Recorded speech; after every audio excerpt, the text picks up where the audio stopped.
Thursday afternoon chat. Your favorite artists with Jayar. Ladies and gentlemen, the legendary Mr. Chris Tomlin joining us today. How are you, sir? Hey, man, doing great. Great to join you. I would like to go back 20 years and start a count. Mm-hmm. And between you, Toby Mac, Matthew West, maybe Mike Weaver, Big Daddy Weave, and go, all right, who have I interviewed more than anybody? And it would be I would have to be four. up there. I'd have to be in the top four for sure. Yeah. Right? Would I be in your top? 100%. Okay. 100%. Who's interviewed me? Absolutely. Absolutely. That We're warms right my here. heart. Yeah. 20 years, man. That's a long time. That is. It's a long time. I can't believe I'm still around. I mean, Yeah. I can believe it for you.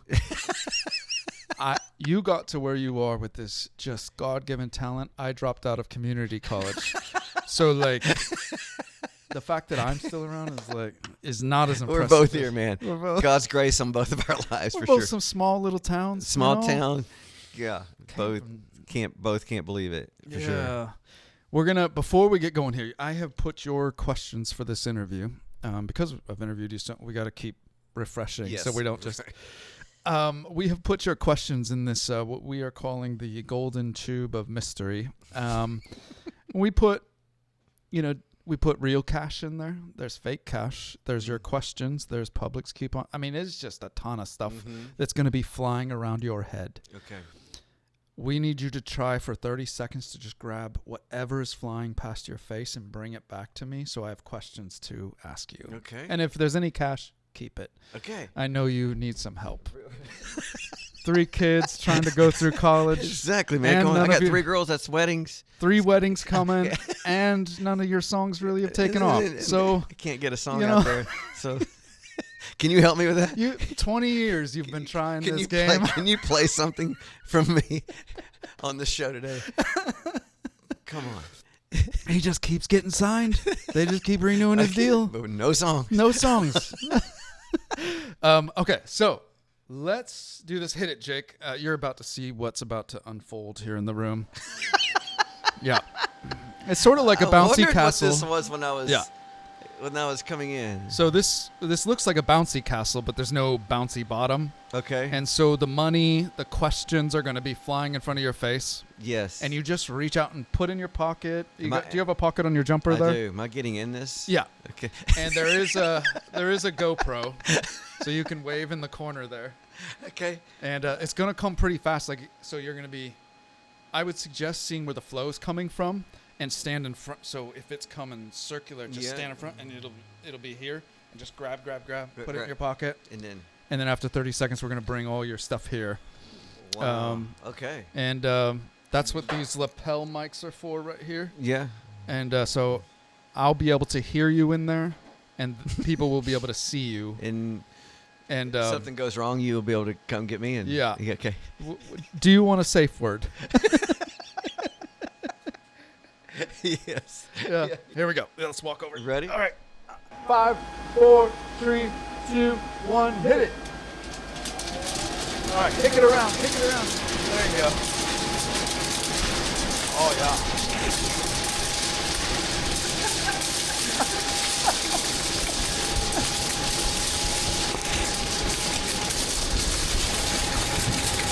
Keep kicking. Oh, there it goes. 5, 4, 3, 2, 1, and cut. All right. Trampoline. Safe word. Pineapple. Okay. You good? Yeah. Oh, you got just a great haul here. Let's actually lead off with one of the questions you pulled here. Yeah. Let's go with this. Chris, if you were transported to 1850, Abraham Lincoln type age, and you're like from 2025, like it's Chris Tomlin from 2025, but you're like, where am I? You pick up a newspaper.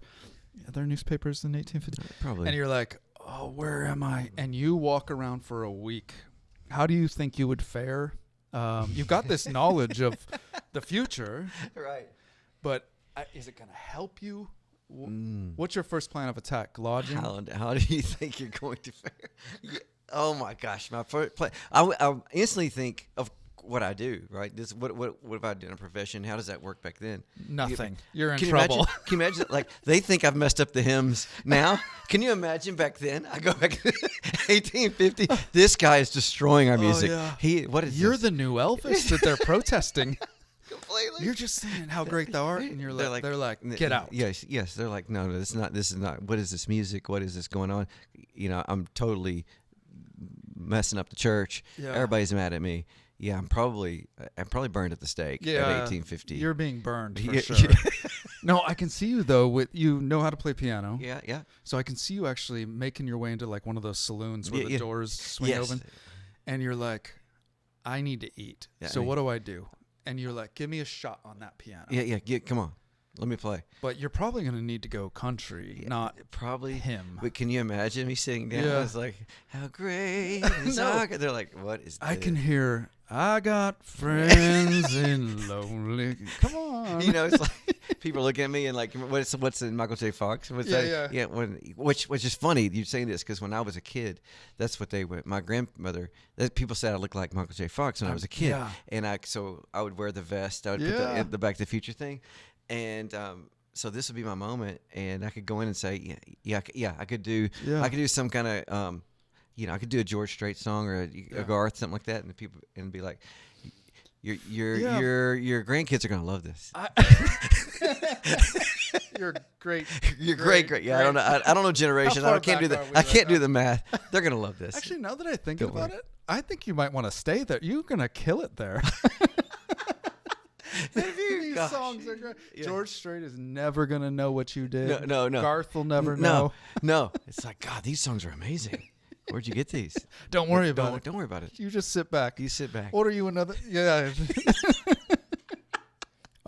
Guest here today is Mr. Chris Tomlin, and let's talk about a new song we're going to let our audience hear for the first time. Yeah. And I believe it's called First Hymn. First Hymn. First Hymn. I think that's the title it is right now. Okay. Give me grace that it could change by the time this song comes out. Okay.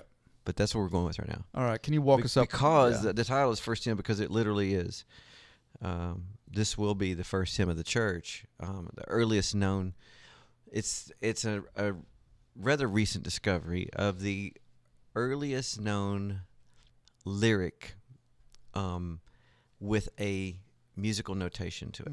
And it was found in Egypt in a scrap pile. It's in a vault in Oxford. It's just a piece of scrap paper, and it's a hymn that's dated to the 3rd century, which would be the late 200s, or middle to late 200s. So you're thinking 1800, almost 1900 years ago. Wow! And this predates the doxology. This predates so many things, and so this is the first. Besides, obviously, we have the songs in the Bible. We have the Psalms, and those are songs. But this is the first a lyric with a musical notation. The notation is very interesting. It's not like we would understand it now, 1800 years past. But anyway, they're making a documentary on this, and they came to me and a friend named Ben Fielding and said, I love him. Yeah, he's the best. Yeah. Would you guys would you guys kind of be interested in helping us bring this hymn back to life? And so not all the lyric is there. It was only, again, it was a piece of scrap paper that was torn. And so a good bit of the hymn is there, but it's anonymous and it's not there, not all there. But he said, could you take this lyric? And they translated it. And would you guys see what happens with a new version of this? And so we did that. And Jayar, it's so special. We got to debut it in Fort Worth on this past tour, and I've only played it that one time, and you don't know how it's going to go. You write a song, and you think it's good in your house, but you're like, okay, when you get it in front of people, then it becomes something. And Ben and I led it together, and this song is it's so special because the lyric. When I'm thinking about singing this song, when I'm thinking about playing this song. When I led it for the first time, I had to pause and I had to stop and think. And I said this from the mic, and I'll say it again today.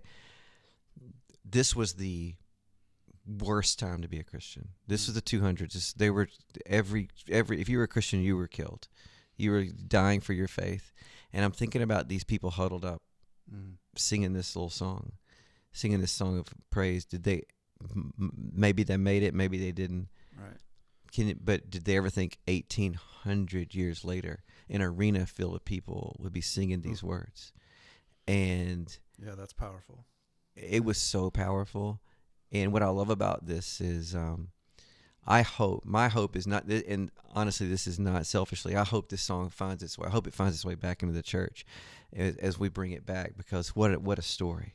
That this is our story, that this is not, this song is not a part of any camp. Well, it's those people's songs, or it's that style of music. This predates all that. Yeah. It predates all this is your style, this is my style. I like hymns, or like this predates hymns, this predates all of it. Right. And this is one of the early songs sung, and just the lyric is so powerful. And I don't know, I just thought it'd be cool to share that, and maybe have you play just the demo that we've made of it, because we don't even, we don't have it out yet. Yeah. And yeah. Talk to me about your last time I had you on the show. Just one of the funniest moments I was ever a part of with doing interviews was your daughter calling you, asking if you knew anybody. She wanted to get into songwriting. Yeah. And so she's like, anybody locally? If she knew what the Yellow Pages were, she would have been saying, Dad, can you look up the Yellow Pages for songwriters? Can you Google? Yeah, she's can you Google songwriters? Yeah, Dad, we're on FaceTime. Dad, I know what I want to do. I want to write songs. Can you, do you know anybody that can help? And my wife is just not helping at all, because she's saying, I think there's this group or this group or this group. I'm like, okay, guys, it's kind of what I do. I know a friend of a friend. And you're sitting there on the phone. Yeah. Do they know what you do now? It's been a couple years. It has. It has. They're still catching on. Okay. This is good, though. It keeps you. Talk to me. You had one of your daughters on the set of a movie recently. Yes. So this same daughter has now, she's so past me now. She is in just real quick time. It's been amazing. But she got the opportunity.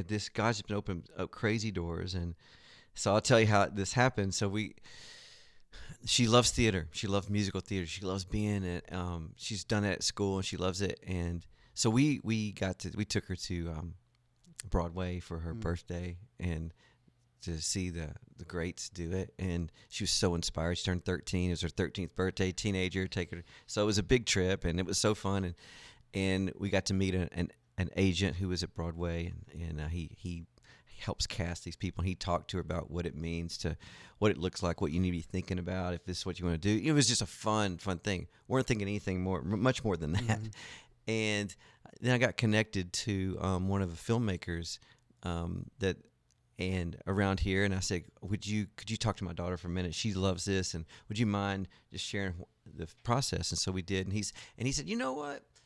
In the process, he goes, I'm going to connect you with the casting director so you can know what that's about. How do you get roles, and how do you do things like that? So we're Zooming. My wife and I and my daughter Ashlyn are Zooming with this casting director, and she's telling her, this is how you audition, this is what you do. And she goes, in fact, I've got this movie that we're making right now, and you can audition for it, and you can practice audition for it. I'll send you the sides. We don't even know what sides. I never heard what sides. I never heard the word sides. She goes, I'm going to send you the sides. And we're like, what's that? Well, that's the lines. I learned that's the lines. And she goes, you can learn that character and do an audition, send it to me. So we did, and she calls us back, and she goes, hey, your daughter's got serious talent. But your audition is all wrong. That's not how you do it. Yeah, it was completely done wrong. So like, let me show you how you do an audition, what people are looking for, what directors are looking for. So she does all that. Sorry, it's taking a long time, but I know I know people are in traffic. It doesn't matter. Yeah. And so as long as it's not me talking, they're good. Right. No. So anyway, she does another audition and says, why don't you do it this way and send it back? So we did, and we didn't hear anything. And we're like, that's a good experience, all the things. Well, we get a call back in December, middle of December, and they said, hey, you got the part. They want you in this film as a daughter of this family, and can you be in Oklahoma in January? And we're just like, oh my goodness. I mean, she's in school. How does this work? They're like, it's going to be her role will be shot in 2 weeks, and so we need these weeks. Can we do that? And we're just thinking, oh wow, this changes everything. and we're going to be living in Oklahoma for a couple weeks, and Yeah. with our family, and she's doing this. And so she did. We did it. We said, we only live once. Let's do this. I mean, who knows where this goes? And so she stepped into it. I have never been more proud. Yeah. I'm on the backside behind the cameras watching this. Her step up to legit. I mean, Martin Sheen's in it. Oh, wow. I mean, it's like a real movie. Yeah. And she's like doing all these amazing. She's in these scenes, and she's just the director's saying cut, and walking up to Ashlyn and saying, "Okay, now I need you to do this. I need you to. I don't. That was a little. You're a 10. I need you to be a 7. I need you to be a 5. I need to." And watch her shift and watch her do it with these actors that have done this their whole life. Yeah. And then she's their first time and stepping up and just rising to the occasion. And so I could not be more proud, and just been loving watching this. Who knows where it goes? Yeah. But it's been fun. Wow. If she ends up being the star of your home, Exactly. I tell you what. That'd be nothing better than be Ashlyn's dad. Yeah. I would love that. I would love that. This whole time you were talking, I was thinking Martin Short, not Martin Sheen. That's a whole different guy. A whole different guy. Martin Short, that's Jack Frost from Santa Claus 3. I invented chill. And Martin Sheen's a little more serious. A little more serious. Yeah. All right. I'm picturing your daughter in front of a completely different guy now. Yeah. Yeah. Right. That is pretty cool. That is pretty awesome. Let's go with one of the other questions you pulled from our From the what do you call that? the The magic house, the house of magic, the I don't know. golden the golden air machine. the bounce house of dreams. The bounce house of dreams, that's better. One of the questions you pulled is the worship song of faith or song of faith, maybe within the past 5 years that you so wish you wrote. And you've written a lot of gems, but for you, there's so many out. So many I sing. I'm like, oh gosh. Let's go past few years though that has just like, oh my gosh, where was that for me? You know, not in a jealous way, but just impressive. No, yeah. I mean, I would say the one that comes to mind immediately from the past few years is Goodness of God. I think the way that song has connected to, because I lead it every night on my tour. Yeah. I play it. I was like, I didn't write this. It doesn't matter. This is one of the best songs there is. And the way it connects people, you can see that lyric, all my life you've been faithful. Yeah. People who've lived and lived long enough in life, and it's the ups and downs, the good and the bad, and to say that God's been faithful, and to be able to say that, and to see people, and just to watch I can watch older people in the crowd, and I can say that because I'm older now, but I watch people my age in the crowd, just like you can just say that, you can tell them it really means something, because they know they're probably scanning their life. All my life you've been faithful, and I can say it's the goodness of God. I mean, that song, it just gets me. It is interesting because you once told me in an interview, and I tell other people what you told me because it was the first time anybody really opened this up for me, but you are leading people through music in private prayers to God. And so even when you're saying that, like when you're singing all my life you have been faithful, as the worship leader or the writer of these songs, you have just put people, my daughter's a worship leader, and I tell her what you told me a lot, and I say, you've been given a great privilege that you're setting people up to have these private prayers to the Creator through music. And so to sing all my life you have been faithful is like, oh, that's it. Was that Brian and Jen Johnson? That's Brian and Jen and Ben Fielding. Ben Fielding, gosh. On it. Jason Ingram. That was my COVID, when everybody finally first started coming back to church and you were around people worshiping again. I walked into the sanctuary for the first time in however long it had been to be around people worshiping, and I was late, of course, and everybody was belting, "Oh my life," and it was just, that was my COVID welcome back song to church. And it's kind of tattooed itself to me because it's one that people will, it'll be one people will be singing in heaven, I think. It will, no doubt. And the interesting fun little fact on that is Brian had sent that to me before they released and said, "Hey, I think you should sing this and be on the record." Oh wow. And it was just the chorus. All my life, there's nothing else. But I got this chorus idea, and wasn't meant for me. I don't know what. Like, don't ever email me again. This is horrible. Yeah. I mean, it's like, boy, can I not pick them? I'm working on dance floor of heaven. It's like, I don't know, Brian. I don't think this is gonna work. I don't think it's gonna connect. I'm not sure. It's like, I remember Matt Redman saying this when Tim Hughes sent him to us, "Here I Am to Worship." Oh gosh. And he said, "What do you think about this song?" And it's like, "This is not. No one's going to sing this." Are you kidding me? Redmond. One of the greatest worship songs of all Ever. time. And Redmond's like, "Oh my gosh." He's like, I mean, he tells that story so funny, but yeah, for me, I remember getting Goodness of God, getting the chorus. I'm like, "What do you think of this chorus?" I was like, "Yeah, it's nice." Yeah. How does that feel? Because you look at actors that passed up on, like one of the burglars in Home Alone. Yeah, like yeah. if John Goodwin was, how'd you let? No, that's never gonna work. That's never gonna work. Iconic. And like for you, Goodness of God floated in front of your face like some of the cash in our little golden thing, and you're like, meh. That's one of the greatest stories I've ever heard. I was like, it's okay. Yeah. Let's end on this. That is so funny. It's funnier to me because as a worship nut, that just like that is a Hall of Fame scripture. But you don't know when somebody. No, like, you don't know. You have no idea. Like the Tim Hughes one. Oh, that's the best. Redmond's like, I don't know, man. Oh, this is one I've been wanting. Just because we're both worship nuts. I play it, you write it. But what would people not know about the difficulties of? Because you've written a ton of songs, but then we look at how great is our God, holy forever. Pat writing good. Like there's to write a worship anthem that gets sung in a hut in Africa. Those do not come every day to you. No. And actually, it's like God for some reason breathes on certain ones. Yes. So how does it? You still are writing. Yes. Is it difficult to go through 99 songs that don't make it to tribes around the world? Yeah. How do you keep going? I mean, that's a great question. Yeah, I've never been asked it that way. I'm thinking, as you're saying that, I'm thinking processing 30 years now. It's 30 years of songwriting, which is crazy to think. And tell your daughter. Exactly.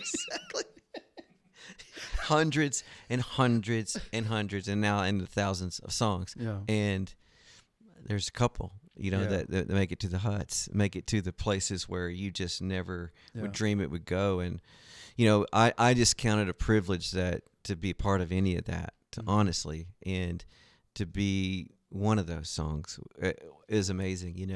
When you think about the great songs, and to have maybe one in that conversation, it's just unbelievable. Because there's songs that, there's hit songs, and that's one thing. But then there's the songs that they just find their way into the fabric of the church, and that's a whole different thing. And that's just God's touch on it, And you can't manufacture it. You cannot sit there and go, I'm going to write a song today that's going to find its way all over the world for all of time. Yeah. It just does not happen. Yeah. And you just keep going and keep going. And for me, it's just trying to be faithful to just to keep writing songs and writing songs and writing songs and writing songs. And, I give it my best with everything I do, with every song. And then there's those that just rise above. And that is what I'm just so grateful for, to have, How Great Is Our God, and to have Holy Forever both in my life. It really bookends, one early and one recent, is pretty amazing to me. I never met the woman who wrote Waymaker. What's her name? Yeah. Is she from Africa? Yes, she is. Okay, so she doesn't make the interview circuits. Right. Right. It's like Michael W. Smith, Leland, they all made it famous. But I was working with some churches in Jamaica, like going to some very remote areas of Jamaica, and we were on a day off where we were just going to go relax. And we went into this deep part of this jungle, and I just remember there was somebody selling alcoholic beverages before you go get on this boat, and that woman who was selling, you can get ice cream, or for tourists, like get them all drinks before they head out on I wasn't doing that. I'm just saying that's the kind of hut that was sitting right there. And she had, Steve, you'll understand this, how electronics are set up in the Caribbean. The wiring looks like a fire hazard to get a stereo to play anything. That's how remote it was. Yeah. And this woman on a random day in the middle of a jungle was blasting Waymaker and belting it out from her little hut where she's serving these. Wow.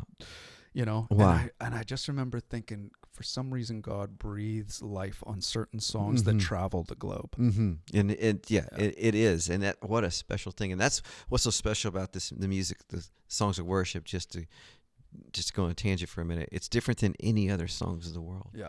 There's great songs out there, but they don't find their way into just the soul of people like a song of worship, because it's it's your heart's connected to the living God, and these songs go so much further into the world, and I think that's beautiful. Yeah.